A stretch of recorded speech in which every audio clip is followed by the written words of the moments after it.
কিছু কিছু কথা থাকে জানেন, সময়ে বলে দিতে হয়, না হলে সারা জীবনেও বলে ওঠা হয় না।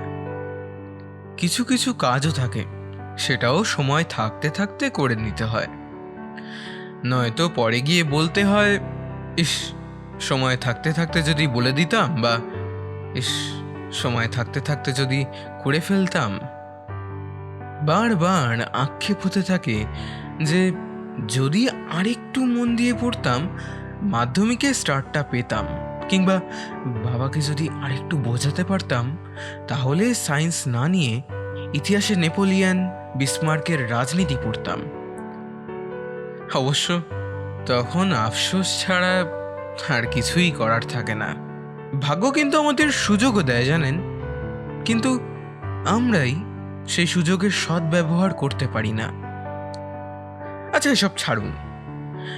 যদি বলা হয় ভালোবাসা বললে কার মুখটা আপনার সামনে ভেসে ওঠে, কাকে মনে পড়বে? মা, বাবা, দাদু, দিদা, পুরনো সেই পোষ্য, ভিন্ন দেশে থাকা ছোটবেলার বন্ধু, নাকি সেই কোনো ছোটবেলার এক রবিবারের আঁকার স্কুলে দেখতে পাওয়া সেই ফ্রক পরা মেয়েটাকে? সেই মেয়েটা যে একদিন হুট করেই উধাও হয়ে গেল, যাকে বলা হয়ে ওঠেনি কিছুই। আচ্ছা, যদি আপনি আরেকবার সুযোগ পান, যদি ভাগ্যের ফের আরেকবার হুট করে সেই মেয়েটাকে আপনার সামনে এনে ফেলে দেয়, শীতের এক দুপুরে যদি দেখেন সে দাঁড়িয়ে আছে আপনার সামনে, চিনে নিতে পারবেন তাকে? সেই ছেলেবেলার ঝাপসা হয়ে যাওয়া স্মৃতির টুকরোগুলো থেকে পরপর আবার গুছিয়ে নিতে পারবেন, নাকি আবার হারিয়ে ফেলবেন তাকে? আমাদের আজকের গল্পটা সেরকমই কিছু হয়তো। আমাদের আজকের গল্প অনুস্মিতা মিত্রের কলমে তোমাকে ছুঁয়ে দিলাম। So just chill and live in the moment with one and only গল্পতেই জব্দ, কারণ যেখানে শব্দ থামে সেখানে গল্প নামে।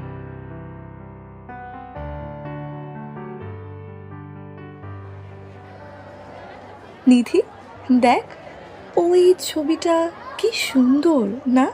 হ্যাঁ, ওটা তো ক্লিওপেট্রা মনে হচ্ছে। ইজিপশিয়ান স্কাল্পচার লাগছে। কি দারুণ! শ্রেয়া, তুই যা, তুই দেখতে থাক, আমি আসছি। হ্যাঁ মা, আমি চলে আসবো। হ্যাঁ হ্যাঁ, আচ্ছা, দেখছি। শ্রেয়া আর নিধি একই সাথে লেডি ব্রেবানে ইংলিশ অনার্স নিয়ে পড়ছে। এখন থার্ড সেম চলছে। আজ ভিক্টোরিয়ার সামনে একটা আর্ট এক্সিবিশন চলছে শহরের নতুন প্রজন্মের আর্টিস্টদের জন্য। শ্রেয়ার যদিও এসবে খুব একটা ইন্টারেস্ট নেই, নিধি এক প্রকার ওকে জোর করেই এখানে এনেছে। নিধি নিজে একদমই আঁকতে পারে না। কোনো রকমে 11-12 বায়োলজির ছবিগুলো ট্রেসিং পেপারে ছাপ তুলে উদ্ধার করেছে। তবে কাউকে আঁকতে দেখলে সেখানে ঘন্টার পর ঘন্টা বসে থাকে। বইমেলায় আর্টিস্টদের থেকে ভ্যান গর্গের কত ছবি নিয়ে এসেছে ও, সেই সব ছবি নিজের ঘরে সাজিয়ে রেখেছে। Hello, hi ma'am. এটা আপনি করেছেন? নিচে তো লেখা শুভজিৎ সাহা। হ্যাঁ ম্যাম, আমিই করেছি। আমি শুভজিৎ। Is she Cleopatra? হ্যাঁ, একদম, আপনি ঠিকই ধরেছেন। আরে না না, আসলে আমি না, আমার এক বান্ধবীও এসেছে। ও বললো আমাকে ও আসছে। ওই তো ও আসছে। শুভ মাথাটা বাঁদিকে ঘুরিয়ে দেখল ভিক্টোরিয়ার মাঠের শীতের দুপুরের রোদের মধ্যে দিয়ে একটা মেয়ে হেঁটে আসছে ওর দিকে। খুব অস্পষ্ট, চারিদিকে রোদের ঝিকিমিকি। কোনো প্রিজমের উপরে রোদ পড়লে যেই রকম চারিদিকে রঙের ঝিকিমিকি শুরু হয়, ঠিক তেমন। ডেনিম জিন্স, সাদা শার্ট, চুলটা খোলা, অবয়বটা ভীষণ অস্পষ্ট। তবে কাছে যত আসছে মেয়েটার মুখটা ততই স্পষ্ট হয়ে যাচ্ছে। সেই একই রকম চোখ। শুভ একবার ঢোক গিলে নিল। ও কি স্বপ্ন দেখছে? এখনো সেই ছোটবেলার স্বপ্ন ও কি ভুলতে পারেনি? হাই, আমি নিধি। হ্যালো, শুনতে পাচ্ছেন? হ্যাঁ হ্যাঁ হ্যাঁ হ্যাঁ, আমি জিৎ, শুভ। না, আমি না, আমি উনি শুভজিৎ সাহা। হ্যাঁ হ্যাঁ, ওই ওই ওই, আমি আমি আমি শুভজিৎ সাহা। নিধি এখনো ভ্যাবাচেকা খেয়ে আছে। চশমাটা চোখে পড়ে নিয়ে এগিয়ে গেল ক্লিওপ্যাট্রার স্কাল্পচারের দিকে। শুভ নিজেকে একটু সামলে নিয়ে এগিয়ে গেল। এখনো ও ভাবছে ও যা দেখছে তা কি সত্যিই দেখছে? এও সম্ভব? এত দিন ধরে যার কথা ভেবে এসেছে সে সত্যিই তার সামনে আছে। আসলে আমরা মানুষরা এমনই, দীর্ঘদিন ধরে বহু প্রত্যাশিত জিনিসের অপেক্ষা করতে করতে আমরা একসময় ভেবেই নিই যে অপেক্ষা ছাড়া আমাদের আর কিচ্ছু করার নেই। তাই যখন সেই প্রত্যাশিত জিনিসটা আমাদের দরজার সামনে এসে কেউ রেখে দেয় তখন আর বিশ্বাস হয় না। তখন মনে হয় ভগবান হয়তো ভুল করে অন্য কারোর ডেলিভারিটা আমার বাড়ির দরজার সামনে রেখে চলে গেছে। তবুও শুভ নিজেকে অনেকটা সামলে নিয়ে এগিয়ে গেল। কিরে, কেমন আছিস লেটুস? লেটুস? এক সেকেন্ড, আপনি? কথাটা শেষ হওয়ার আগেই নিধির মুখের একটা চওড়া হাসির রেখা ফুটে উঠল। ওর গজদাঁতগুলো ঠোঁটের রেখায় ফুটে এসে হাসিটাকে আরও কিছু গুণ বাড়িয়ে দিল যেন। শুভ হাসতে হাসতে মাথা নাড়তে নাড়তে বলল, হ্যাঁ। আরে, আমি তো তোমাকে চিনতেই পারিনি শুভদা। কিন্তু আমি পেরে গেছি। আমি বিশ্বাস করতে পারছি না তুমি এখানে, আর তুমি এত বড় আর্টিস্ট এখন। আমি জানতাম তুমি ঠিক পারবে। আমি সত্যিই ভাবতে পারছি না। এই দাঁড়া দাঁড়া, আমি জানতে পারি কি যে ঠিক কি হচ্ছে ব্যাপারটা? আরে, আমি যখন রায়গঞ্জে পড়তাম ছোটবেলায়, ওখানে আমরা একই স্কুলে আঁকা শিখতাম। শুভদা তখন থেকেই সেরা স্কেচ বানাতো। আচ্ছা, তোরা একটু ঘুরে নে, আমি একটু ওদিকটা সামলে আসি, তারপরে একসাথে চা খেতে যাবো, কেমন? ওকে, ডান।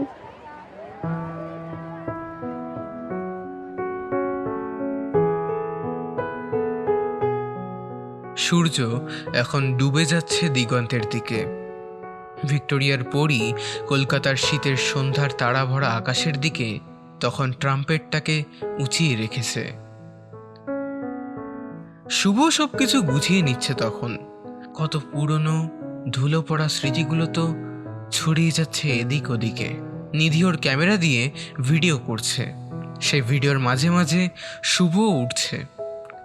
নিধির ইনস্টাগ্রামে একটা অ্যাকাউন্ট আছে যার ফলোয়ার প্রায় 1 লাখের কাছাকাছি। র্যান্ডম ভিডিও এডিট করে পোস্ট করে, তার সাথে ফ্রান্স কাফকা ওয়ার্সওয়াথের বিভিন্ন কোটেশন জুড়ে দেয়। হয়ে গেছে, চল। শ্রেয়া চলে গেছে, ওর তাড়া ছিল, আমারও ছিল, কিন্তু কিন্তু কি জানি আবার কবে দেখা হবে। আবার যদি অন্য কোথাও চলে যায়, বা যদি তুমি চলে যাও। আচ্ছা, চল। কোথায় যাবে? তুই বল। গড়ের মাঠ। মানে ময়দানে, তাই তো? হুম। চলুন যাওয়া যাক।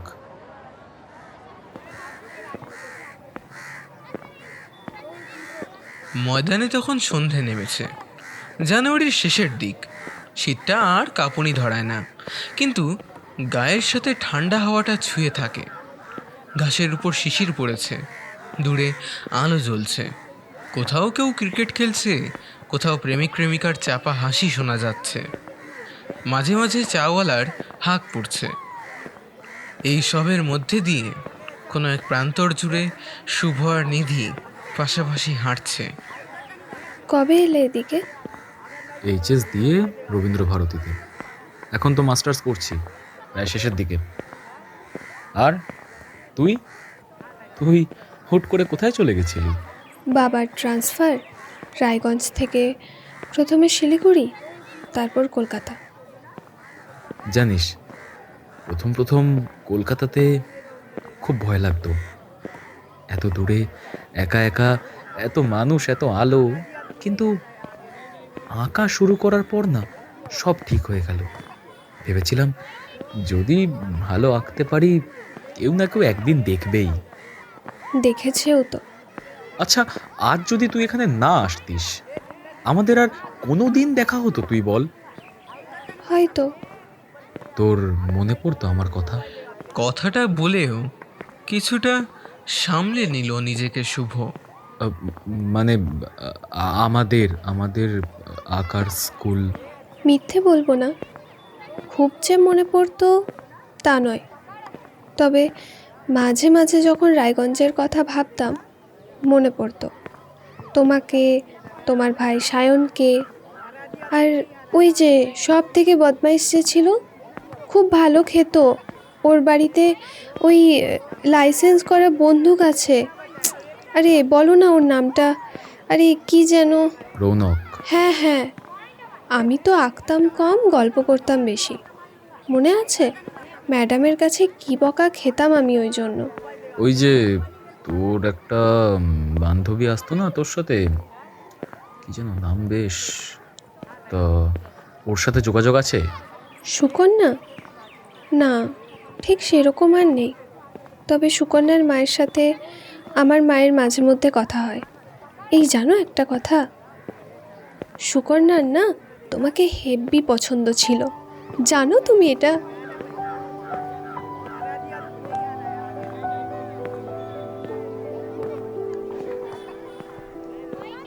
নিধির সৌন্দর্য যে খুব আহামরি তা হয়তো নয় আমাদের আপাত দৃষ্টিতে, তবে প্রেমিকের চোখে তার প্রিয়সী সব সময় সুন্দর।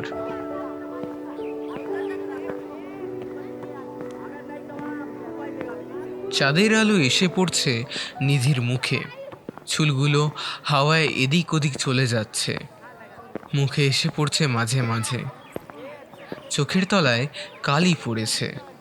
ছোটবেলার মতন আর ফর্সা নেই নিধি, রোদে চামড়া অনেকটাই তামাটে হয়ে গেছে। তবে যেটা একটুও বদলায়নি সেটা হলো ওর হাসিটা। জানি। কি, তুমি জানতে? হ্যাঁ জানি জানি। কি করে? আমি না তোমাদের থেকে খানিকটা হলেও বড়। তোরা তখন সবে ক্লাস 7 আর আমি 10-এ। সবই বুঝতাম, শুধু চুপচাপ থাকতাম। ও, তবে আমি ওকে বলে দিয়েছিলাম। কি বলে দিয়েছিলি তুই? এই যে তোমার গার্লফ্রেন্ড আছে। হ্যাঁ? সে কি রে, আমার তখন গার্লফ্রেন্ড ছিল? ও মা, তা ছিল না? তুমি তো আমাকে তোমার সেই ড্রয়িং খাতায় ওই মেয়েটার ছবি দেখিয়েছিলে, বলেছিলে ওকে তোমার পছন্দ। হ্যাঁ, দূর থেকে ক্লিওপেট্রার মুখটা চিনে নিতে পারে আর নিজের ছবিটা বুঝতে পারে না। কি কি বলছো বিড়বিড় করে? পছন্দ ছিল বলেছিলাম। তো সে আমার যে গার্লফ্রেন্ড ছিল সেটা কি বলেছিলাম? ইমা, মেয়েটাকে বলনি? না। কেন? ভয় করতো, ভয় কিসের? যদি না করে দেয়। এটা তো পয়েন্ট। তুই কি রে, পুরো মোরালটাই ডাউন করে দিস। কোথায় বলবি না না তোমার মতো ছেলেকে রিজেক্ট করবে কেন? তা না, দূর। শোনো, আমি অমন অলীক কল্পনার কথা বলতে পারবো না। মেয়েদের সামনে ঋত্বিক রোশন এসেও যদি প্রপোজ করে না, মেয়েরা প্রথমে ওকেও রিজেক্ট করে দেয়। আর তুমি তো কোন ছাড়। নিধির কথাটা শেষ হতেই দুজনেই হেসে উঠল। হাসির শব্দটা ময়দানের হাওয়ায় মিশে গিয়ে একটু হালকা হয়ে গেল। তুই একদম আগের মতোই আছিস, কথা বলার ধরনটা একদম বদলায়নি। নিধি হাঁটতে হাঁটতে ময়দানের শুকনো ঘাসে একটা শুকনো পাতা ঠেলে দিল পা দিয়ে। আর তুমি আগের মতোই সিরিয়াস, তখনও আঁকা, এখনও আঁকা। নিধি একটু থেমে বলল, আমি তখন বুঝতাম না, এখন বুঝি। কিছু মানুষ থাকে যাদের নাম মনে না পড়লেও মুখটা ঠিক মনে পড়ে যায়। শুভ কিছু বলল না, চুপ করে হাঁটতে থাকলো। ময়দানের আলোয় দুজনের ছায়া একবার কাছে আসছে, একবার দূরে যাচ্ছে। আচ্ছা, এবার যেতে হবে। মা কখন ফোন করেছিল? এক কাজ করো, তুমি তোমার নাম্বারটা দাও। নিধি কথাটা বলে পকেট থেকে ফোনটা বের করে নাম্বারটা টাইপ করতে থাকলো। চলে যাবে এখনই? হ্যাঁ, আসলে মা চিন্তা করছে, আর আমি সেই বিধাননগরের দিকে যাব। ঠিক আছে, এখন আসছি। আচ্ছা, সাবধানে যাস। শুভ তখনও বসেছিল মাঠে, বসে দেখছে নিধির ছায়াটা আস্তে আস্তে মিলিয়ে যাচ্ছে। পিছনে কতগুলো অল্প বয়সী ছেলে মেয়ে তখন গান গাইছিল।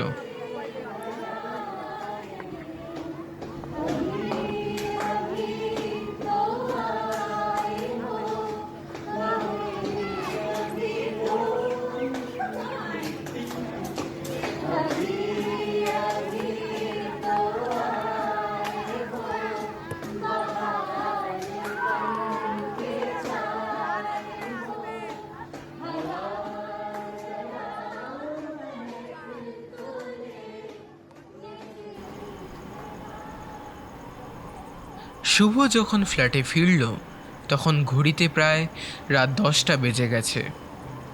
ব্যাগটাকে খাটের উপর রেখে দিয়ে টেবিলটার দিকে এগিয়ে গেল।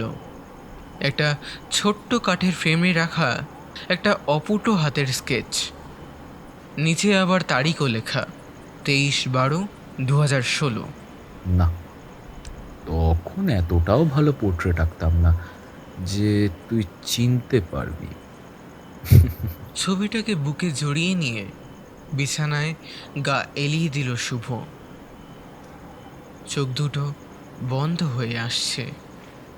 কতদিন পর ওর নিজের থেকে ঘুম পাচ্ছে যেন।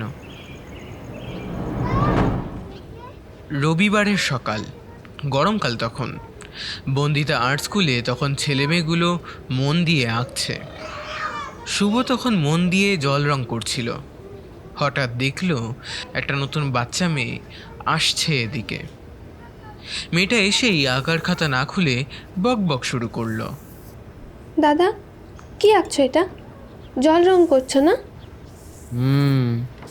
কাল আমার জন্মদিন ছিল। ও আচ্ছা, উইশ করবে না?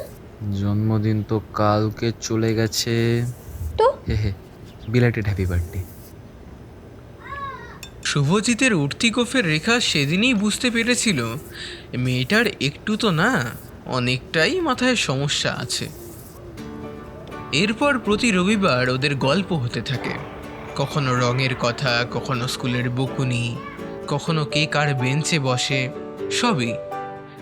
নিধি আঁকত কম, প্রশ্ন করতে বেশি, আর শুভ আঁকত বেশি, কথা বলতো কম। একদিন নিধি হঠাৎই জিজ্ঞাসা করেছিল, দাদা, তুমি বড় হয়ে কি হবে? শুভ একটু ভেবে বলেছিল, আঁকবো।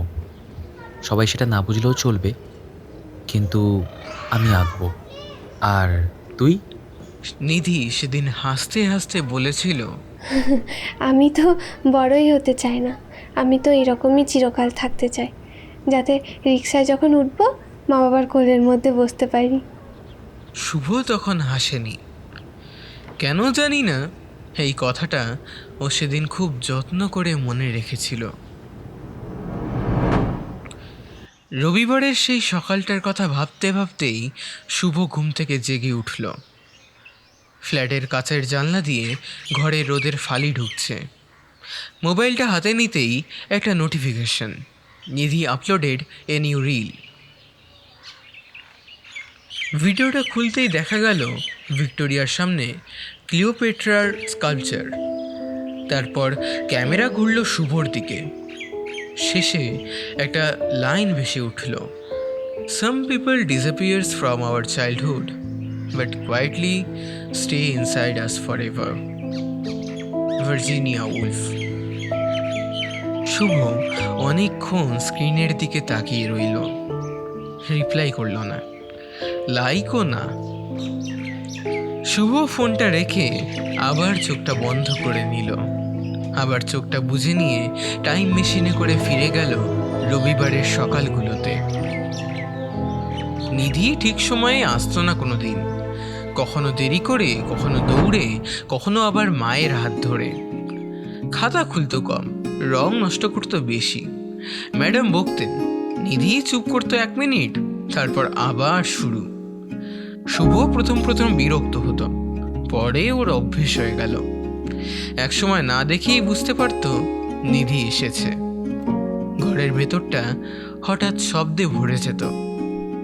দাদা, তুমি আবার মানুষ আঁকছো কেন? গাছ আঁকো না। এই রংটা খারাপ, আমারটা নাও। তুমি কম কথা বলো কেন? শুভ কোনো উত্তর দিত না অনেক সময়, শুধু আঁকতে থাকতো। নিধি সেটাকেই সম্মতি হিসেবে ধরে নিত। ধীরে ধীরে কখন যে শুভর এগুলোই অভ্যেস হয়ে যায়, শুভ ধরতেই পারেনি। একদিন ম্যাডাম বলেছিলেন, শোনো, আজ সবাই যার যার পছন্দের মানুষের ছবি আঁকো। নিধি চোখ বড় বড় করে শুভর দিকে তাকিয়েছিল। দাদা, পছন্দের মানুষ মানে কে? শুভ একটু থমকে গিয়েছিল। আহ, যাকে ভালো লাগে। নিধি গম্ভীর হয়ে বলেছিল। আমার তো অনেককেই ভালো লাগে। শুভ কিছু বলেনি, চুপ করে জল রঙের কাগজটা টেনে নিয়েছিল নিজের দিকে। সেদিন শুভ খুব মন দিয়ে আঁকছিল, অস্বাভাবিক রকম মন দিয়ে। তুলি থামছিল না, হাতও কাঁপছিল না। একটা মেয়ের মুখ উঠে আসছিল ধীরে ধীরে, খোলা চুল, একটা বাঁকা হাসি, চোখ দুটো কৌতূহলে ভরা। রঙগুলো খুব চড়া নয়, কিন্তু আলাদা। নিধি ততক্ষণে নিজের খাতা ছেড়ে এসে দাঁড়িয়েছে শুভর পাশে। দাদা, তুমি কাকে আঁকছো? শুভ একটু ঘাবড়ে গেল। হ্যাঁ, না, এমনি। নিধি মাথাটা কাঁধ করে ছবিটার দিকে তাকালো, খুব মন দিয়ে, খুব কাছ থেকে। মেয়েটা সুন্দর। শুভ চুপ। তোমার গার্লফ্রেন্ড? না না, নিধি ভুরু কুচকে তাকালো। তাহলে কে? জানি না। নিধি কিছুক্ষণ চুপ করে থেকে হঠাৎ হেসে ফেলল। অদ্ভুত তো, নিজের পছন্দের মানুষ নিজেই চিনতে পারছো না। তারপর ছবিটার দিকে আরেকবার তাকিয়ে বলল, আচ্ছা, মেয়েটার দাঁতগুলো একটু কেমন জানো, বাইরে বেরিয়ে হাসছে। শুভ তখন প্রথমবার চোখ তুলে নিধির দিকে তাকিয়েছিল। নিধি তখন হাসছে, একদম সেই ছবির মতোই, কিন্তু নিধি বুঝতে পারেনি। শুভ ছবিটার নিচে খুব ছোট্ট করে লিখেছিল একটা তারিখ, আর কিছু লেখেনি। নিধি খেয়ালই করেনি। সেদিন বাড়ি ফিরে শুভ ছবিটা লুকিয়ে রেখেছিল, খুব যত্ন করে। কারোর দেখার জন্য না, নিজের জন্যও না, শুধু এই জন্য কোনোদিন যদি মেয়েটা হঠাৎ হারিয়ে যায়, তাহলে অন্তত মনে রাখা যাবে সে একসময় ছিল। অনেক বছর পরে ভিক্টোরিয়ার সামনে দাঁড়িয়ে ক্লিওপ্যাট্রার স্কাল্পচার দেখার সময় নিধি বলেছিল, অদ্ভুত না, কিছু মুখ দেখলেই মনে হয়েছে না। শুভ তখন কিছু বলেনি, কারণ কোনো কোনো ছবি চেনার জন্য নয়, হারানোর জন্য আঁকা হয়। তখন নিধি 7-এ পড়ে, আর শুভর 2 মাস পরেই মাধ্যমিক। মাধ্যমিক এগিয়ে আসার সঙ্গে সঙ্গে শুভর রবিবারগুলো বদলে যেতে লাগলো। আগে যে সময়টা আঁকার স্কুলে কাটতো, এখন সেই সময় বসে থাকতে হয় বই তো টেস্ট পেপার নিয়ে। তুলি ধুয়ে রাখা থাকতো, রং শুকিয়ে যেত প্যালেটে। এর মাঝে ওর বাবা বলেছিলেন এই 2 মাসের আঁকাটা ওর বন্ধ। শুভ মাথা নেড়ে সম্মতিই দিয়েছিল, ভেবেছিল 2 মাস তো, আর এমন কিছু তো নয়। বরং মনে মনে ভেবে রেখেছিল মাধ্যমিকটা হয়ে গেলে নিধিকে এবার জানাবে। তারপরে এক একটা করে রবিবার চলে যেতে থাকলো। মাধ্যমিক শেষ হলো। বহুদিন পর আবার বন্দিতা আর্ট স্কুলের সিঁড়ি ভাঙল শুভ। ঘরটা একই রকমই আছে, রঙের গন্ধ, কাঠের বেঞ্চ, জানলার ধারের আলো। নিধির জায়গাটা ফাঁকা। শুভ প্রথমে ভেবেছিল হয়তো আজ আসেনি, ম্যাডামকে তাই জিজ্ঞেসও করেনি। পরের রবিবারও এলো, নিধি সেদিনও নেই। তারপর আরেক রবিবার, নিধি আর আসেনি। শুভ কিছু বলেনি, কাউকে জিজ্ঞাসা করেও দেখেনি, খালি খাতার পাতায় অনেকক্ষণ তাকিয়ে বসেছিল। বাড়ি ফিরে পুরনো ছবিটা বের করেছিল, যেটায় নিধির মুখ ছিল। তারিখটা দেখছিল, মাধ্যমিকের ঠিক আগের মাস। শুভ ছবিটা আবার গুছিয়ে রেখেছিল, ভাঁজ করেনি, ছিঁড়েও ফেলেনি। মাঝে কেটে গেছে 3টে মাস। এর মধ্যে শুভর কাজ বাড়তে লাগলো। কলকাতাতেই একটা আর্ট স্টুডিও খুলেছে। এক এক্সিবিশন থেকে আরেকটা এক্সিবিশন, কলকাতা, তারপর মুম্বাই, তারপর ব্যাঙ্গালোর। ব্যাঙ্গালোরে এক্সিবিশন শেষ করে একটা ক্যাফেতে বসে আছে, তখন ওর ফোনে একটা নোটিফিকেশন আসে। ফিরছো কবে? এই তো 2 দিন পরেই। ওকে, ফিরলে তোমার স্টুডিওতে যাব। আচ্ছা আচ্ছা, ওকে। নিয়ন লাইটটা সেদিন ঠিক মতো জ্বলছিল না। হালকা নীলচে আলো মাঝে মাঝে কেঁপে উঠছে। স্টুডিওর ভেতরটা যেন সময়ের বাইরে কোথাও আটকে গেছে।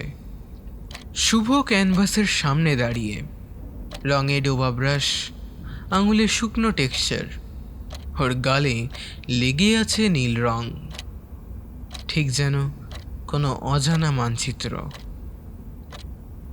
দরজায় দুবার টোকা পড়ল।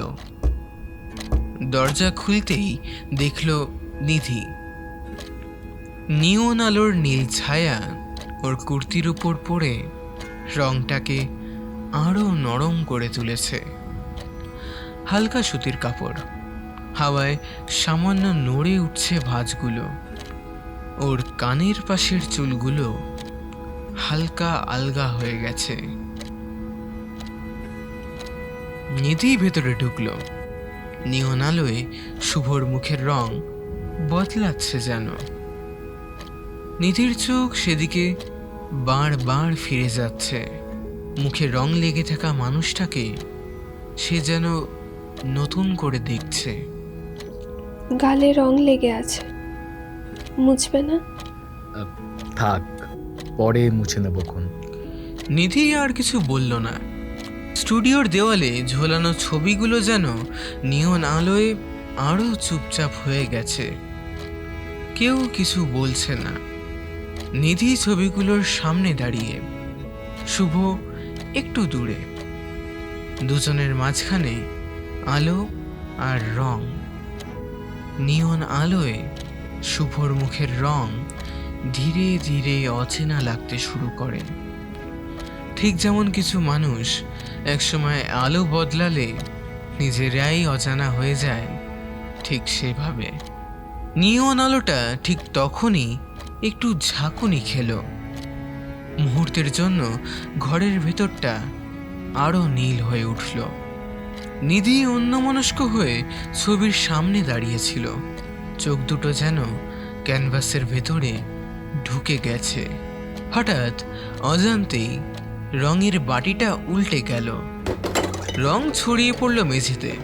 ভাগ্য ভালো নিধির গায়ে লাগলো না। এই যা, আরে দাঁড়া দাঁড়া দাঁড়া। শুভ এক পা এগিয়ে গেল। একসাথে দুজনেই নিচু হলো। শুভ রঙের বাটিটা তুলতে গেল, আর নিধি হাতের কাছে থাকা রুমালটা দিয়েই মেঝেতে ছড়িয়ে পড়া রংটা মুছতে শুরু করলো। নিয়ন আলোয় নিচে মেঝের রং যেন ধীরে ধীরে নিস্তেজ হয়ে আসছে। ঠিক তখনই শুভর চোখ আটকে গেল নিধির ডান হাতে কবজিটার কাছে। একটা দাগ, খুব পরিষ্কার নয়, তবে অস্বাভাবিক। চামড়ার ওপর সরু একটা রেখা, যেন কেউ খুব সাবধানে শিরার পাশ ঘেঁষে কেটে দিয়েছে। শুভর হাত থমকে গেল। রঙে মাখা আঙুলে বাটিটা ধরে রইল। নিয়ন আলোয় দাগটা কখনো হালকা, কখনো স্পষ্ট হয়ে উঠছে। নিধি তখনও রং মুছছে, খেয়ালই নেই। নিধি, নিধি তাকালো। কি? শুভ কিছু বলল না, শুধু ওর হাতটার দিকে তাকিয়ে রইল। নিধি নিজের হাতটা দেখল, তারপর খুব স্বাভাবিক ভঙ্গিতে কবজিটাকে সামান্য ঘুরিয়ে নিল। ওটা একটা সবজি কাটতে গিয়ে লেগে গেছিল, এমনি কিছু না। ঘরের ভিতর আবার চুপচাপ। আর শুভ প্রথমবার বুঝল যে নিধি যাকে সে চিনত, তার ভেতরে হয়তো এমন কিছু স্তর আছে যা কখনোই আঁকার স্কুলে শেখানো হয়নি। নিধি খুব ধীরে নিঃশ্বাস নিল, যেন বুকের ভেতরে জমে থাকা বাতাসটা একবারে ছাড়লে ভেঙে পড়বে। শুভ জানে ওটা সবজি কাটতে গিয়ে অসাবধানতা বশত কাটা নয়, তবুও কিছুই বলল না। তারপরে কিছুক্ষণ পরে নিধি নিজে থেকেই বলল, ওটা আমি নিজেই করেছিলাম। শুভ কিছু বলল না, চোখও সরালো না। এই নীরবতাটাই হয়তো নিধির দরকার ছিল। এর আগে যতবার কেউ ওই দাগটা দেখেছে, হয়তো হাজারটা প্রশ্ন করেছে। সেই প্রতিটা প্রশ্নের সাজানো উত্তর দিতে দিতে হয়তো ক্লান্ত হয়ে গেছে মেয়েটা। নিধি মেঝের দিকে তাকিয়ে বলতে থাকলো, ক্লাস 11-এ পড়ি তখন। সব কিছু ঠিকঠাকই চলছিল। বাবাকে আমি তখন ভীষণ মানতাম। আইডিয়াল টাইপ, সব জানে, সব পারে, এইরকম। একদিন হঠাৎ জানতে পারলাম বাবার অন্য একজনের সাথে এক্সট্রা ম্যারিটাল অফার আছে। শব্দটা উচ্চারণ করতেই নিধির মুখে একটা অদ্ভুত তিক্ততা আসলো। প্রথম ধাক্কাটা ওটা না, তার থেকেও বড় ধাক্কা ছিল যখন জানতে পারলাম এই সবটাই মা জানতো। শুভর আঙুলগুলো অজান্তেই মুঠো হয়ে গেল। নিধি হাসল। অনেকদিন ধরেই জানতো, কিছু করতো না। হাউস ওয়াইফ ছিল, কোথায় যাবে?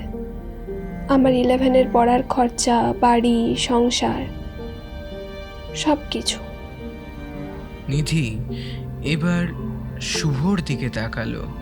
জানো তো শুভদা, বাবা যদি সত্যি কাউকে ভালোবাসতো তাহলেও মেনে নিতাম, কিন্তু বাবা আসলে কাউকে ভালোবাসতেই পারেনি কোনোদিন।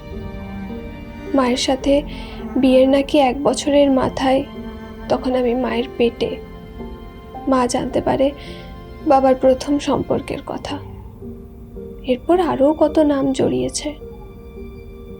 মা চুপ করে সব সহ্য করত, শুধুমাত্র আমার জন্য, আর আমি সেটা মেনে নিতে পারিনি।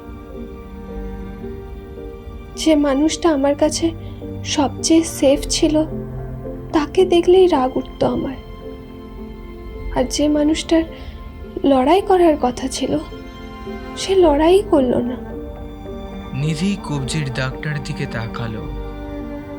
সেদিন মনে হয়েছিল আমি কোথাও আটকে গেছি। না বাবার বিপক্ষে যেতে পারছি, না মায়ের জন্য কিছু করতে পারছি, আর না নিজেকে কোথাও যেতে পারছি। তখন মনে হয়েছিল সব শেষ করে দিলেই বোধহয় সব ঠিক হয়ে যাবে, মায়ের জ্বালা কমবে। শুভ কিছু বলল না, খালি ওর হাতটা আলতো করে নিধির কবজির কাটা দাগটার উপর রাখলো। এরপর থেকে আমি বুঝে গেছি সব বাবা হিরো হয় না। নিধি কথাগুলো শেষ করে শুধু নিয়ন আলোয় শুভর রং মাখা মুখের দিকে তাকিয়ে রইল, যেন এই মানুষটার মধ্যেই কোথাও একটু আলো আছে, যেটা আগে কোথাও ছিল না। নিয়ন আলোটা তখন ঠিক মাথার ওপরে, হালকা নীল হালকা বেগুনি, যেন ঘরের দেওয়ালে রঙগুলো গলে গলে নামছে। শুভ মেঝে থেকে রঙের বাটিটা তুলতে গিয়ে থমকে গিয়েছিল। নিধিও একই সঙ্গে নুয়ে পড়েছিল। দুজনের হাত প্রায় ছুঁয়ে যাচ্ছিল, ছোঁয়ার ঠিক আগের সেই অদ্ভুত দূরত্বে। নিধির কবজির দাগটা তখনও ওর চোখে লেগে আছে শুভর, কিন্তু এখন আর সেটা কাটার মতো নয়, একটা পুরনো দাগ যেটা কেউ খুব যত্ন করে লুকোতে চেয়েছিল। নিধি মেঝের রংটা মুছছিল, চুলগুলো সামনে ঝরে পড়ছে, কুর্তিটার হাতা একটু গড়িয়ে এসেছে কনুইয়ের উপর। নিয়ন আলোয় ওর ত্বকটা যেন নিজের রং হারিয়ে আলোয় মিশে গেছে। শুভ খুব ধীরে সোজা হলো, ওর গালে এখনো নীল আর হলুদের দাগ, নাকের পাশে একটা সাদা রং শুকিয়ে আছে, চুলগুলো চালাতে গিয়ে আরেকটু রং লেগে গেছে কপালে। নিধি মাথা তুলল। এক মুহূর্ত কোনো কথা নেই, কোনো শব্দ নেই, শুধু আলো। নিয়ন আলোয় শুভর মুখটা নিধির খুব চেনা লাগলো, ঠিক যেমন ছোটবেলায় ছিল, তবে আরো গভীর, আরো স্থির। শুভ খুব আস্তে বলল না কিছুই, শুধু হাতটা এগিয়ে দিল। দেখি হাতটা, একটা ম্যাজিক দেখবি? কি? চোখ দুটো বন্ধ কর। নিধি খুব অবাক হলো, তবুও চোখ দুটো বন্ধ করে নিল। নিয়ন আলোটা চোখের পাতার ভেতর দিয়েও নীলচে ছায়া ফেলছে। শুভ কিছু বলছে না, শুধু রঙের ট্রেটা টেনে নিচ্ছে নিজের দিকে। শুভ খুব ধীরে ধীরে বলল, ভয় পাস না, ছোট্ট একটা ম্যাজিক, আমি ছোটবেলা থেকে এইটা পারি। শুভ ব্রাশটা তুলল, ক্যানভাসে নয়, এইবার নিধির কবজির দাগটার ঠিক পাশেই, খুব সাবধানে। রং খুব গাঢ় না, হালকা জল রং, নীল আর সবুজের মাঝামাঝি একটা শেড। নিধি টের পাচ্ছে কবজিতে ঠান্ডা ঠান্ডা কিছু ছুঁয়ে যাচ্ছে, রঙের স্পর্শ। শুভ খুব ধীরে বলল, এখনো চোখ খুলিস না। কিছু একটা আঁকা হচ্ছে, নিধি জানে না কি। একটু পরে শুভ বলল, এবার খুলতে পারিস। নিধি চোখ খুলল, কবজির দিকে তাকিয়ে ও থমকে গেল। দাগটা নেই এমন না, কিন্তু দাগটার চারপাশে একটা ছবি, খুব ছোট একটা পাতাওয়ালা ডাল, যেখান থেকে নতুন পাতা বেরোচ্ছে। পাতাগুলো খুব স্পষ্ট না, যেন আধা স্বপ্নের মধ্যে আঁকা। কাটা দাগটা এখন আর কোনো ক্ষত চিহ্ন নয়, ওটা যেন ছবির মাঝখানে থাকা একটা পুরনো গাছের গুঁড়ি, যাকে অবলম্বন করে নতুন কিছু পাতা জন্মেছে। এটা না, দাগটা ঢাকেনি রে, ঢাকতে চাইনি। কিছু দাগ ঢাকলে আরো বেশি করে চোখে পড়ে। ঢেকে দিলে মানুষ প্রথমে সেটাই খুঁজে নেয় যেটা লুকোনো আছে। সেটাই তো সবচেয়ে বড় দুর্বলতা। দাগ মানে শুধু আঘাত না, দাগ মানে সময়, একটা মুহূর্ত যেটা শরীর ভুলতে চায় কিন্তু মন ভুলতে পারে না। ওগুলো মুছে ফেললে গল্পটা অসম্পূর্ণ থেকে যায়। এই দাগগুলোই মনে করিয়ে দেয় এক সময় খুব ব্যথা পেয়েও আমরা থামিনি। নিধি কিছুক্ষণ কথা বলতে পারল না। কবজিটা ঘুরিয়ে ঘুরিয়ে দেখল, হালকা করে আঙুল বোলালো পাতাগুলোর ওপর। জানো, আগে এই দাগ নিয়ে কাউকে কিচ্ছু বলিনি। কত কেউ জিজ্ঞাসা করেছে, তাও বলিনি। কিন্তু মজার ব্যাপার কি জানো, তুমি কিছু জিজ্ঞাসাও করনি, শোনার জন্য বসেও থাকোনি, তবু আমি নিজে থেকেই বলে দিলাম। হয়তো কিছু মানুষ থাকে যাদের সামনে ব্যাখ্যা দিতে হয় না, যাদের কাছে কথা বলাটা স্বীকারোক্তি না, শুধু নিঃশ্বাস নেওয়ার মতো সহজ আর জরুরি। নিধি জানলার দিকে তাকিয়ে দাঁড়িয়েছিল। বাইরের রাস্তার আলো, ভিতরের নিয়ন দুটো মিলেমিশে ওর মুখটাকে আরো ম্লান করে তুলেছিল। আরেকটা কথা বলবো তোমায়। শুভ কিছু বলল না, শুধু জানলাটা থেকে চোখ সরিয়ে ওর দিকে তাকালো। নিধি জানলার কাছে আঙুল ছুঁয়েই রাখলো।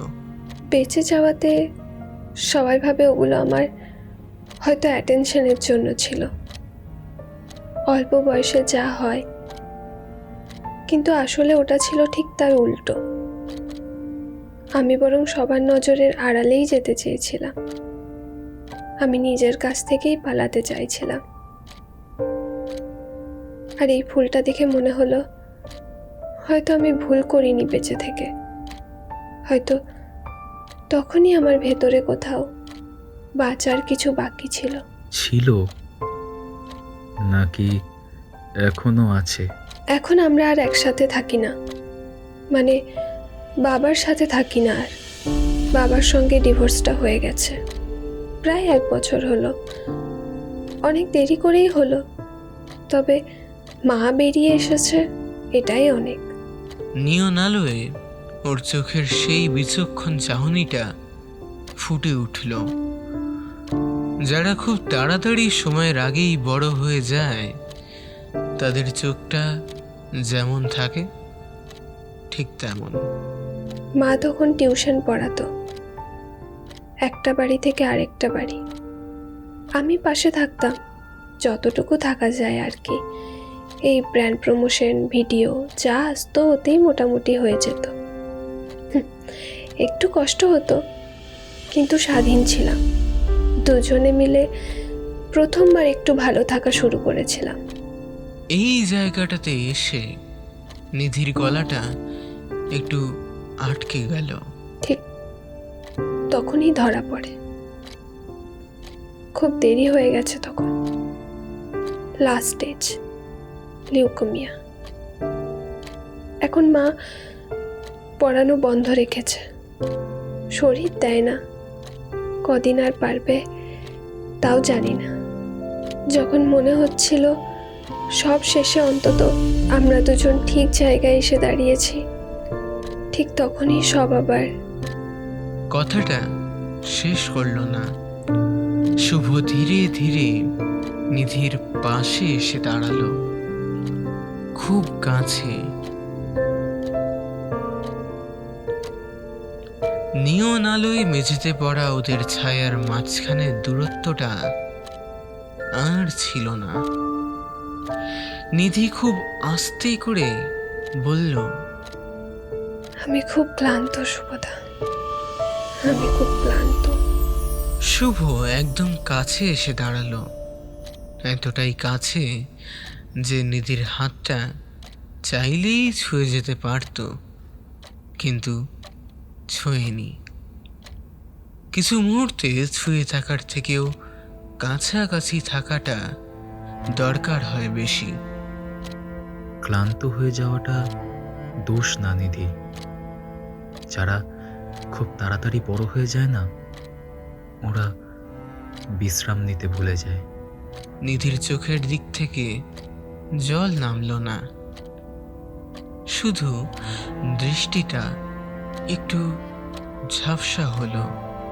তুই এতদিন তো শক্ত হয়েই ছিলিস, এবার একটু দুর্বল হলেও চলবে। কি বলতো, সবসময় লড়াই করতে হয় না। আমি তো দুর্বল হতেই ভয় পাই, ভয় পাই যদি ভেঙে পড়ি আর উঠতে না পারি। ভেঙে পড়লেই যে সবসময় একাই উঠতে হবে, এই নিয়মটা কে বানিয়েছে বল?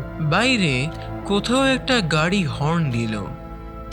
দূরে শহর চলছে, কিন্তু স্টুডিওর ভেতরে সময়টা একটু থেমে গেছে। শুভদা, আজ যদি তুমি এখানে না থাকতে।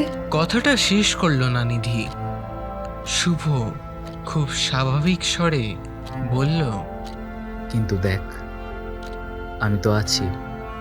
এই আছি শব্দটার মধ্যে কোনো প্রতিশ্রুতি নেই, কোনো ভবিষ্যতের দাবি নেই, শুধুই বর্তমান। নিয়ন আলোটা তখন আর রঙিন লাগছিল না, ওটা শুধু আলো হয়েছিল। দুজন মানুষের মধ্যের অন্ধকারটা একটু কমিয়ে দেওয়ার মতো। শুভ আর অপেক্ষা করল না, কোনো পরিকল্পনা ছাড়াই, কোনো ভাবনা ছাড়াই শুধু এক পা এগিয়ে দিল। নিয়ন আলোয় ওর রংমাখা হাত দুটো নিধির কাঁধ ছুল, খুব আস্তে, যেন কোনো ভাঙা কাছে হাত দিচ্ছে। একটু বেশি জোরে হাত পড়লেই ভেঙে যাবে। তারপরে জড়িয়ে ধরল দুটো হাত দিয়ে, আটকে রাখার মতো না, শুধু যেমনভাবে কাউকে জড়িয়ে ধরলে বোঝানো যায় কেউ না থাক, আমি তো আছি। নিধি প্রথমে চুপ ছিল, তারপরে যেন ভেতরের সব বাঁধ একসাথে ভেঙে গেল। নিধি মাথাটা শুভর বুকে রাখল, কুর্তিটার কাপড়ের ভাঁজে শুভর শার্টের রং লেগে গেল, কিন্তু কেউ খেয়ালই করল না। নিধির কাঁধ কাঁপতে লাগলো, শব্দহীন কান্না। শুভ নিধির মাথার উপর থুতনিটা ছুঁয়েই রাখল। নিয়ন আলোয় শুভর চোখ দুটো ভিজে উঠেছিল, কিন্তু ও কাঁদেনি, কারণ এই মুহূর্তে কারোর শক্ত হয়ে থাকা দরকার ছিল। নিধি ফিস ফিস করে বলল, আমি খুব ভয় পাচ্ছি। আর কিছু বলল না, কারণ কোনো কোনো কান্না থামতে কথা লাগে না, একটা বুকই যথেষ্ট।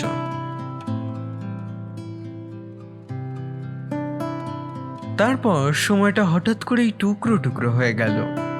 শুভ আবার মুম্বাই চলে গিয়েছিল, নতুন এক্সিবিশন, নতুন গ্যালারি, কিন্তু ফোনের উপাসে থাকা মেয়েটা সবকিছুকে আগের মতোই রাখত। প্রথম কদিন নিয়মিত কথা হতো, কখনো রাতে, কখনো ভোরে, কখনো শুধু খেয়েছিস, মা কেমন, এইটুকু। তারপর হঠাৎ করে একদিন নিধি আর ফোন ধরল না। শুভ ভাবল হয়তো ব্যস্ত আছে কোনো কারণে, কিন্তু পরের দিনও না। শুভ বারবার ফোনটা হাতে নিত, স্ক্রিনে নিধির নামটা ভেসে উঠত। একবার কল রিং, দুবার ভয়েসমেল, তিনবার আর সাহস হতো না।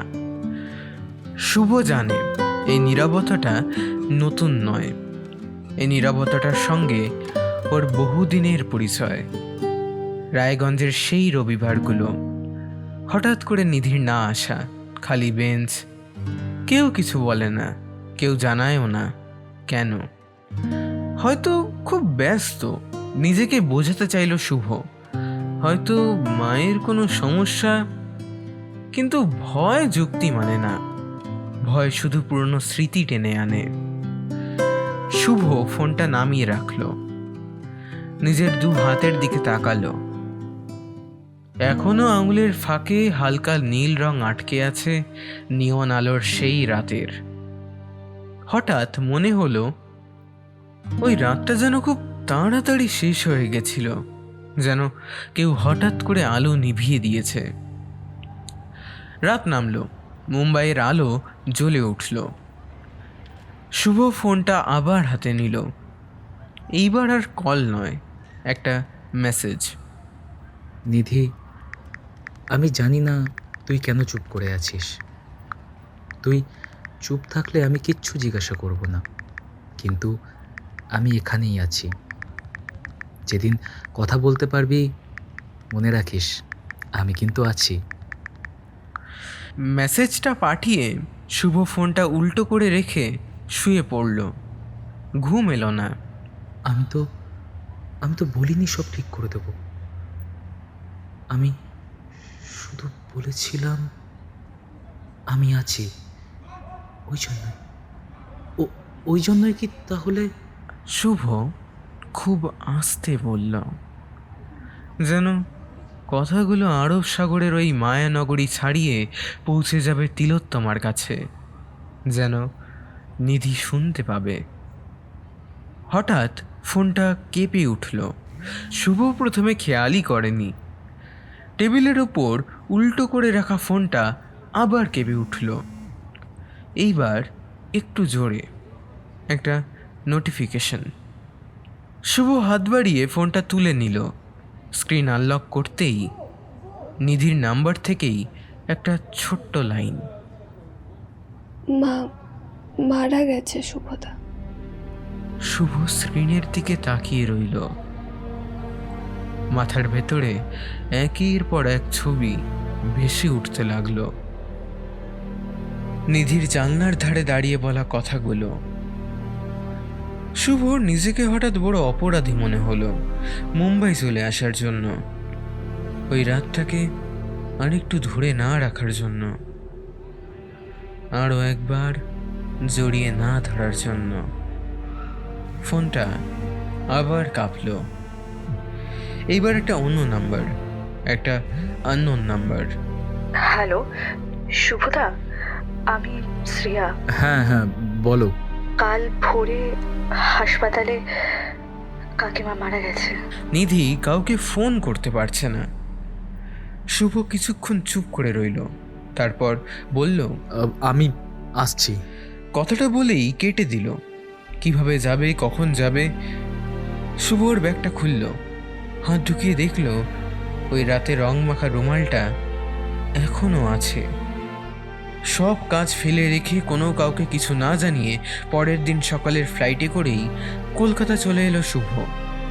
পরের 2 সপ্তাহের সমস্ত এক্সিবিশন ক্যান্সেল করে দিল। ট্যাক্সি থেকে নামার সময় বাড়ির সামনেটায় লোকজনকে দেখে শুভর বুকটা হঠাৎ কেঁপে উঠল। শুভ কিছুক্ষণ দাঁড়িয়েছিল, তারপর ধীরে ধীরে ভেতরে ঢুকলো। ড্রয়িং রুম ভরা মানুষ, মাঝখানে নিধি। শুভর নামটা ধরে ডাকতে পারল না। নিধি তখনও খেয়াল করেনি শুভ এসেছে। ড্রয়িং রুমের মাঝখানে দাঁড়িয়েছিল ও। লোকজনের ভিড়ের মধ্যেও আশ্চর্য রকম একলা। শুভ ধীরে ধীরে নিধির সামনে এসে দাঁড়ালো।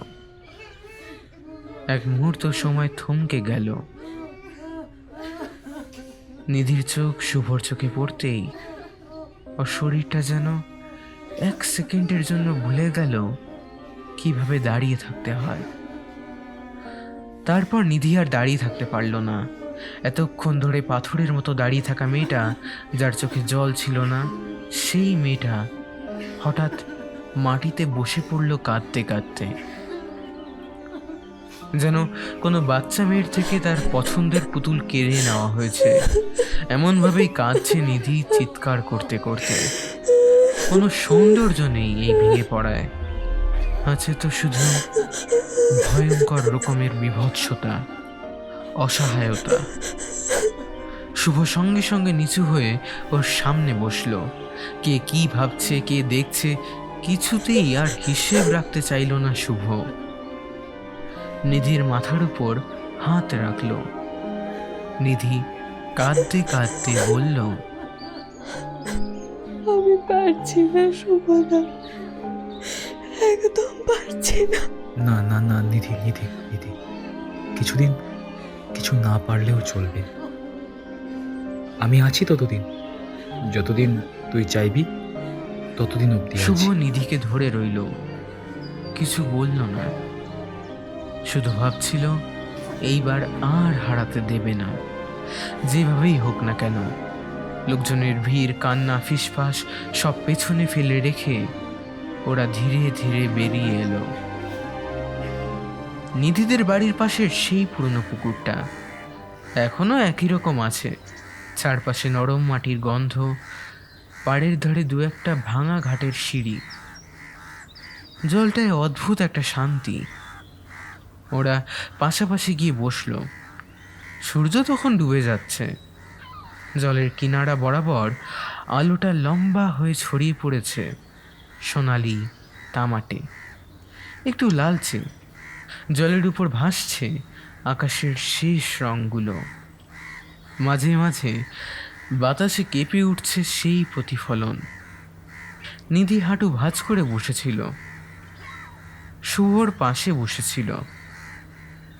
সূর্যটা যখন প্রায় জলে ছুঁই ছুঁই, নিধি খুব নিচু স্বরে বলল, মা সন্ধেবেলা এখানেই বসতো। শুভ জলের দিকে তাকালো। নিধি আবার বলল, বলতো জল দেখলে নাকি মনটা শান্ত হয়ে যায়। জলের উপর রংটা ধীরে ধীরে গাঢ় হলো, সোনালি থেকে ধূসর। নিধি চোখ বন্ধ করল। শুভ খুব আস্তে হাতটা বাড়িয়ে দিল নিধির দিকে।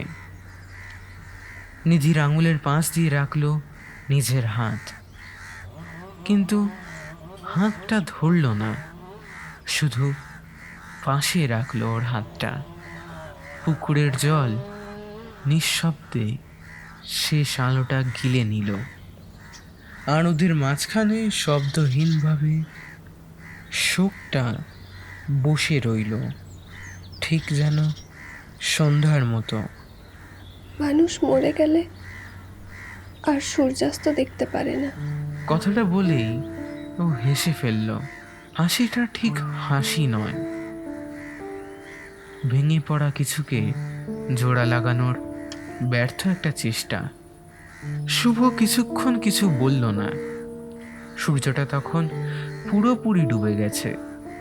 জলের উপর শুধু অল্প আলো, আর তার ভেতরে লুকোনো অন্ধকার। শুভ খুব ধীরে বলল, কিন্তু যারা বেঁচে থাকে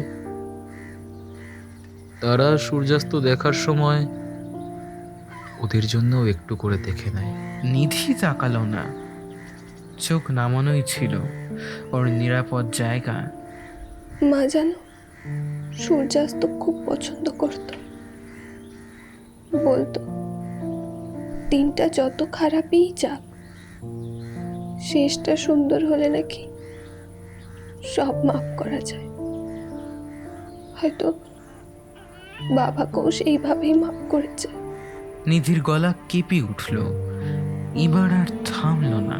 আজ আজ শেষটা দেখার জন্য মা নেই, বাবা এসেছিল, মায়ের পাশে অনেকক্ষণ বসেছিল, মায়ের ঠান্ডা হাতটা ধরে রেখেছিল। কি জানি অনুতাপ হচ্ছিল নাকি। শুভ এবার আর দূরে থাকলো না, নিধির মাথাটা ওর বুকে রেখে দিল। বুকের ভেতর শুভর হৃৎস্পন্দন খুব স্পষ্ট। শুভ এক হাত দিয়ে নিধির মাথার পেছনে ধরে রেখেছিল, আর এক হাত দিয়ে কোনো এক অদৃশ্য ভাঙন সামলাচ্ছিল। পুকুরের জলে তখন অন্ধকার, কিন্তু আকাশে প্রথম তারা উঠেছে। সূর্যাস্ত শেষ নয় নিধি, এটা শুধু আলোটা বদলের সময়। নিধি কিছু বলল না, শুধু আরো কাছে সরে এলো। আর সন্ধ্যার নিস্তব্ধতার মধ্যে দুজন মানুষ চুপচাপ বসে থাকলো, একজন হারিয়ে যাওয়ার শোকে, আর একজন আবার হারাতে না চাওয়ার ভয় নিয়ে। রাতটা আরো বাড়তে থাকলো। পুকুরের ধারে বাতাসটা একটু ঠান্ডা হয়ে এলো। কোনো পোকা ডাকছে, কোথাও দূরে ট্রেনের হুইসেলের মতো একটা শব্দ। সব মিলিয়ে পৃথিবীটা চলতেই থাকলো, যেন কিছুই থামেনি। নিধি ধীরে ধীরে সোজা হয়ে বসল। চোখ দুটো লাল, কিন্তু অস্বাভাবিক শান্ত। এই শান্তি কান্নার পরের, যেখানে ক্লান্তি থাকে, হালকা খালি লাগা থাকে। শুভদা, তুমি কি জানো, মা চলে যাওয়ার পর সবচেয়ে বড় ভয়টা কি? ভোরবেলা উঠলেই মনে পড়ে যাবে আমি একা, মা নেই আর। কথাগুলো বলার সময় নিধির গলায় কান্না ছিল না, যেটা ছিল সেটা আরো ভারী অভ্যেস, ভেঙে যাওয়ার শোক। শুভ নিঃশব্দে নিধির পাশে বসে রইল। নিধি একটুক্ষণ চুপ করে রইল, তারপর হঠাৎ যেন কিছু মনে পড়ে গেল। শুভর দিকে না তাকিয়েই বলল, তুমি তো হুট করেই চলে এলে, এক্সিবিশনটার কি হলো? শুভ হালকা নিঃশ্বাস ছাড়ল, পুকুরের জলের দিকে তাকিয়েই বলল, এক্সিবিশন ক্যান্সেল করে দিয়েছি। সব? আপাতত পরের 2 সপ্তাহের সব। গ্যালারি, কালেক্টর সবাইকেই জানিয়ে এসেছি। শোন, রং আবার বানানো যায়, ক্যানভাস আবার পাওয়া যাবে, কিন্তু সময় সময় না একবার চলে গেলে আর ফেরে না। আমার জন্য? না, তোর জন্য না, আমার জন্য। আমি আজ যদি এখানে না থাকতাম, রঙে হাত দিতেই পারতাম না। ক্যানভাসটা তখন মিথ্যে হয়ে যেত রে। সময়টা অচেনা গতিতে এগোতে থাকলো। নিধি ওর ব্র্যান্ড প্রমোশন, ফাইনাল সেমিস্টারের প্রজেক্ট আর রিসার্চে আবার মন দিয়েছে। শুভ আবার Mumbai, Bangalore, Kolkata, exhibition, gallery, canvas আর নতুন ক্রেতাদের সঙ্গে ব্যস্ত। তবুও দুজনেই সময় বের করে দেখা করতে থাকলো। কোনোটা হঠাৎ দুপুরে, কোনোটা সন্ধ্যের দিকে, একটা ছোট কফি শপ কিংবা গঙ্গার ধারে হাঁটা। শুভ বহুবার ভেবেছে আজই বলবো, আজই ওই দিন আকার স্কুলের মেয়েটা কে ছিল, কিন্তু বলার সাহস এখনো হয়নি। নিধি পাশে বসে, ও শুধু ওর চোখে চোখ রেখে তাকিয়ে থাকে। হয়তো মাটিতে বসে আকাশের দূরের তারার দিকে এইভাবেই তাকিয়ে থাকতে ভালো লাগে তার। আচ্ছা শুভদা, তোমার স্টুডিওতে দেখেছিলাম সেই আঁকার ক্লাসে আঁকা মেয়েটার ছবি রাখা। ওকে ছাড়া তোমার আর কাউকে কখনো পছন্দ হয়নি? কথাটা বলার সময় নিধি শুভর দিকে তাকালো না, আকাশের দিকে তাকিয়েছিল। শুভ কিছুক্ষণ চুপ করে বসে রইল। এই চুপ করে থাকাটার মধ্যে ভয় ছিল, কিন্তু লুকোনো স্বস্তিও ছিল। ভালো লেগেছিল, কিন্তু তারপরে আর তার মতো কাউকে ভালো লাগেনি। আচ্ছা, তোর কাউকে কোনোদিনও ভালো লাগেনি? নিধি একটু দেরি করে নিঃশ্বাস ছাড়ল, যেন প্রশ্নটার ভেতরে ঢুকে পড়ে উত্তরটা খুঁজছে। লাগেনি এটা পুরো সত্যি না, কিন্তু এমন কেউ ছিল না যাকে ভালো লাগার ভরসায় নিজেকে রেখে দিতে পারি।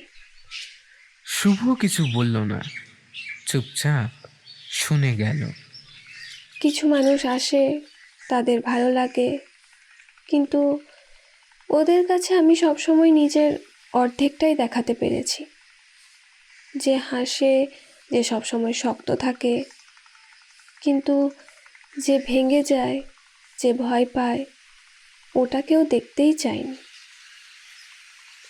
তাই ভালো লাগা এলেও আমি সেগুলোকে কখনো প্রশ্রয় দিইনি। শুভ তখনও বলতে পারছিল না মনের ভেতরে জমে থাকা কথাগুলো, যেগুলো বলে দেওয়া হলে সব কিছু ঠিক হয়ে যেত এতদিনে। কিন্তু নিধি তখন ব্যস্ত তার ভবিষ্যতের জন্য।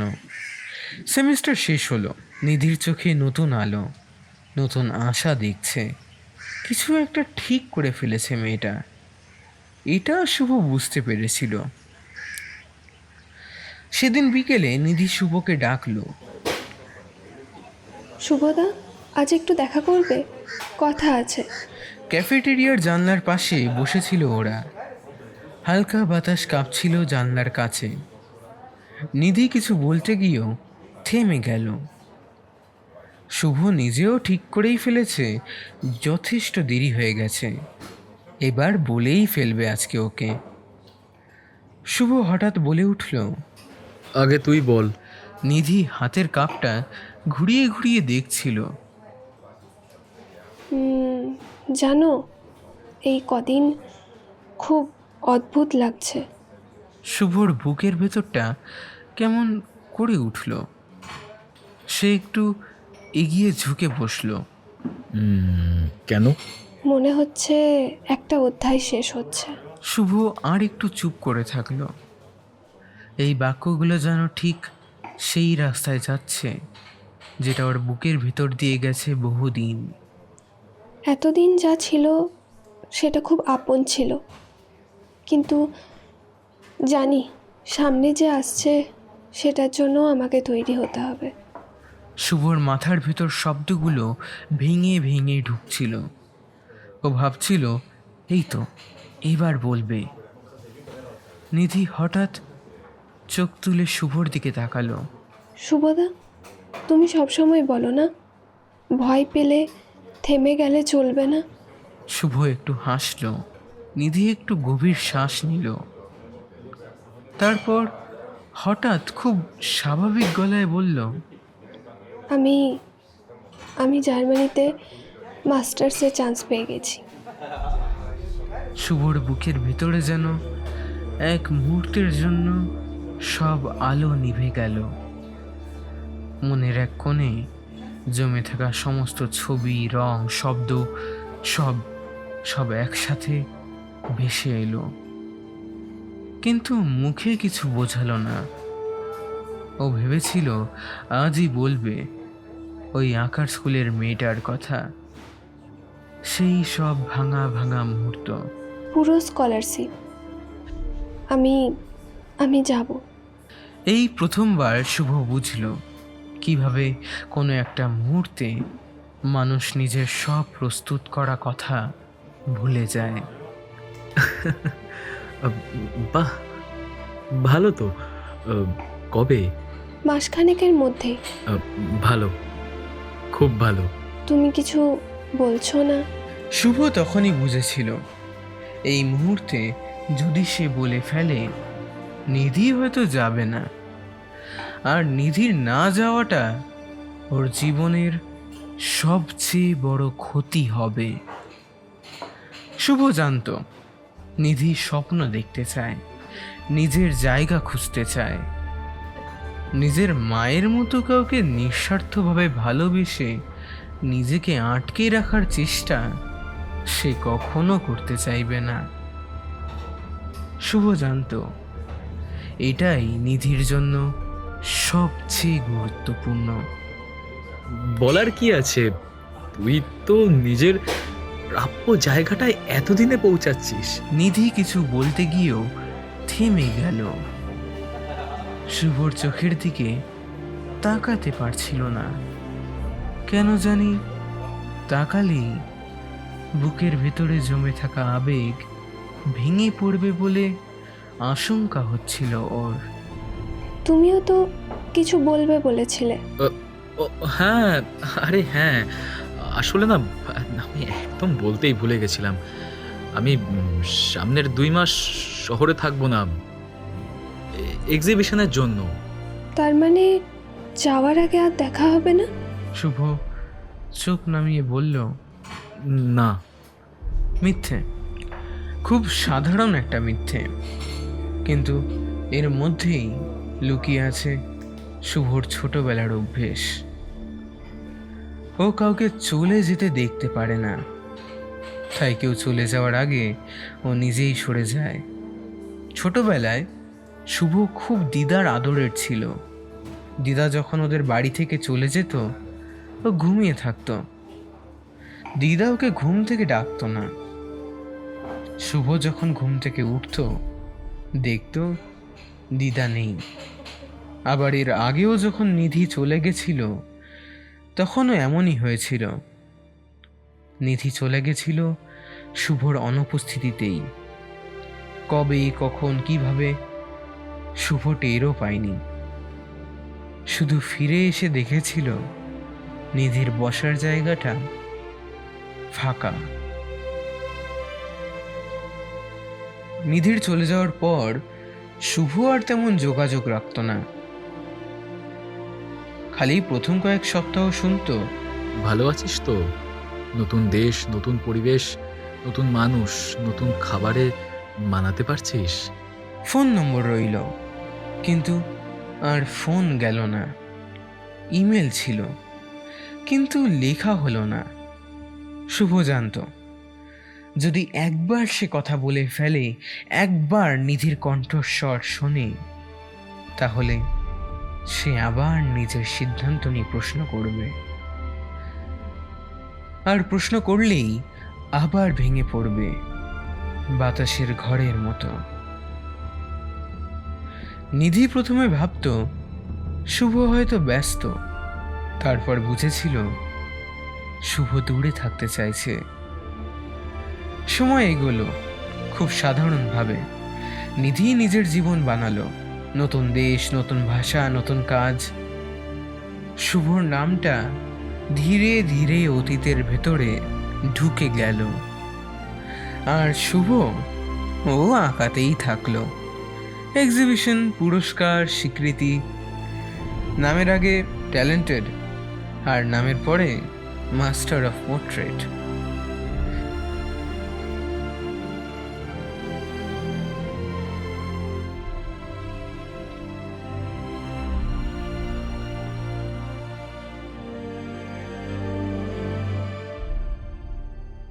পঁচিশ বছর পরে একটা বড় আর্ট ম্যাগাজিনে শুভর সাক্ষাৎকার বেরোলো। কালো সাদা একটা ছবি, চুলে পাক ধরেছে, চোখে শান্তি আছে, কিন্তু হালকা অপূর্ণতার ছাপ। আপনার পোর্ট্রেটগুলো সবার থেকে এত আলাদা কেন? তা তো জানি না, আসলে যা মনে হয় এঁকে ফেলি। ভ্যান গগ কি কিছু ভেবে এঁকেছিল?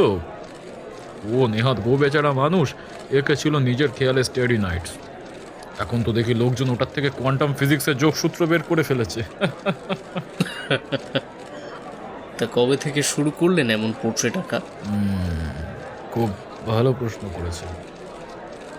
এই প্রশ্নের জবাবটাই আটকে রেখেছি প্রায় 4 দশক ধরে। মানে?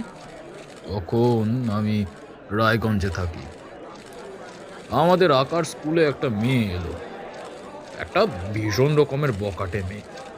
আমার সব পোর্ট্রেটের শুরু মুখে দিয়েই। আপনি তো আনম্যারিড, তাহলে কি তাকে কখনো বলেছেন? শুভ 1 সেকেন্ড চুপ করে বসে রইল। তারপর মাথা নাড়ল। না, বলা হয়ে ওঠেনি। সুযোগ পেয়েছি বহুবার, তবুও বলিনি। জানেন তো, মাঝে মাঝে মনে হতো, ইস, যদি বলতাম কি হতো।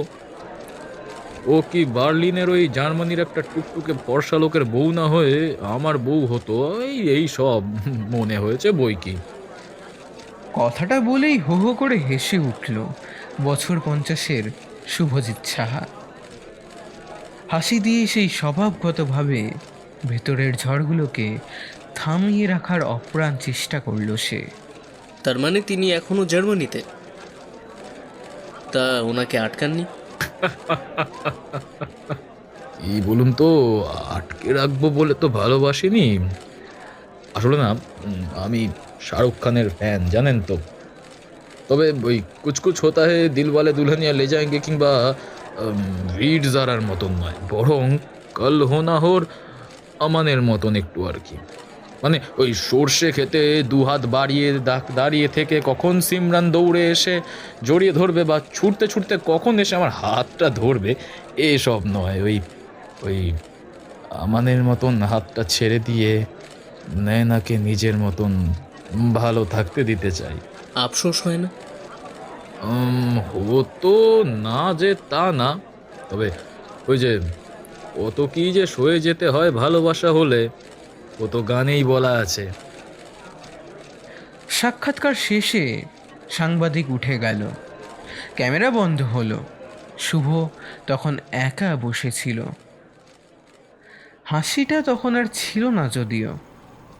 জানলার বাইরে সন্ধ্যা নামছিল, সূর্যাস্ত, নিধির মায়ের প্রিয় সময়।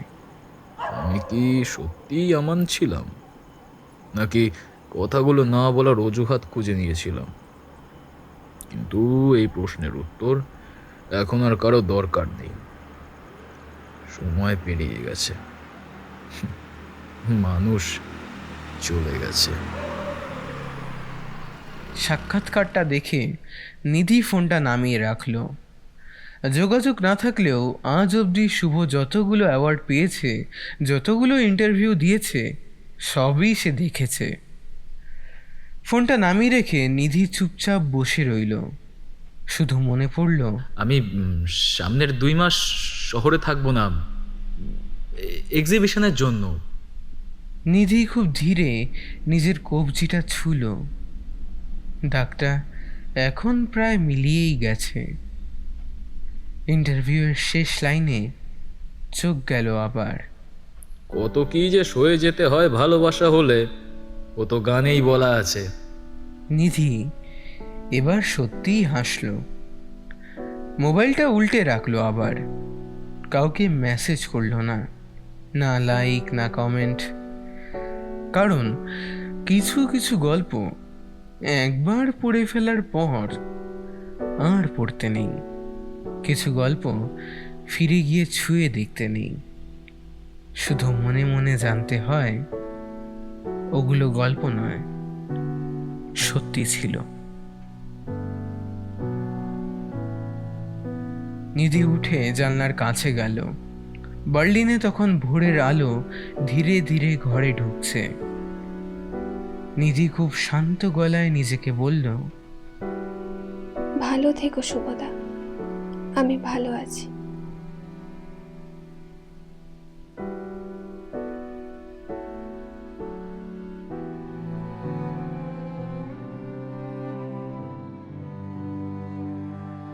ইন্টারভিউয়ের ঠিক 1 মাস পরেই শুভজিৎ সাহা আর কোনো এক্সিবিশনের জন্য আঁকেনি। সব বন্ধ করে দেয় সে। তারপরে শেষ একটা ছবি এঁকেছিল বোধহয়, একটা ছোট ক্যানভাসে। কোনো গ্যালারির জন্য না, কোনো কালেক্টরের জন্য না, শুধু নিজের জন্য। একটা মেয়ের চুলগুলো পিঠে পড়ছে, মুখ ঘোরানো, কবজিতে খুব অস্পষ্ট একটা দাগ, যেটা খেয়াল না করলে চোখে পড়ে না। ছবিটার নাম দেয়নি শুভ, কোথাও পাঠায়ওনি। স্টুডিওর এক কোণে হেলান দিয়ে রেখে দিয়েছিল। হয়তো যতদিন বেঁচে ছিল ওই ছবিটার দিকে তাকিয়েছিল শুভ।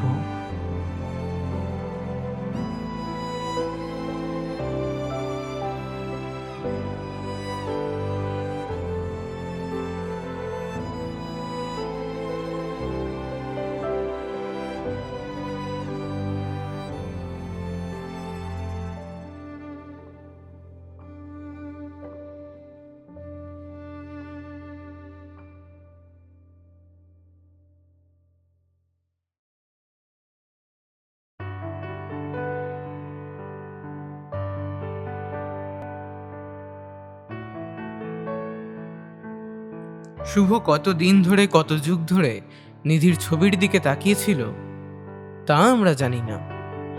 তবে আপনারা যে আমাদের গল্পের জন্য কতদিন অপেক্ষা করেছেন সেই হিসেবটা আমরা জানি। যাই হোক, তার জন্য সরি। আমি জানি অনেক লেট হয়ে গেছে, ইভেন আমরাও এত লেট করতে চাইনি, তবে কি করা যাবে। কারণটা আমি আর এখানে বলছি না, কমেন্ট সেকশনে বলে দিচ্ছি, কারণ এখনই আপনারা কমেন্ট সেকশনে ধাওয়া করে যাবেন এবং আমাদের গালাগাল করবেন যে আমরা আবার গল্পের মধ্যে স্যাড এন্ডিং রেখে দিয়েছি।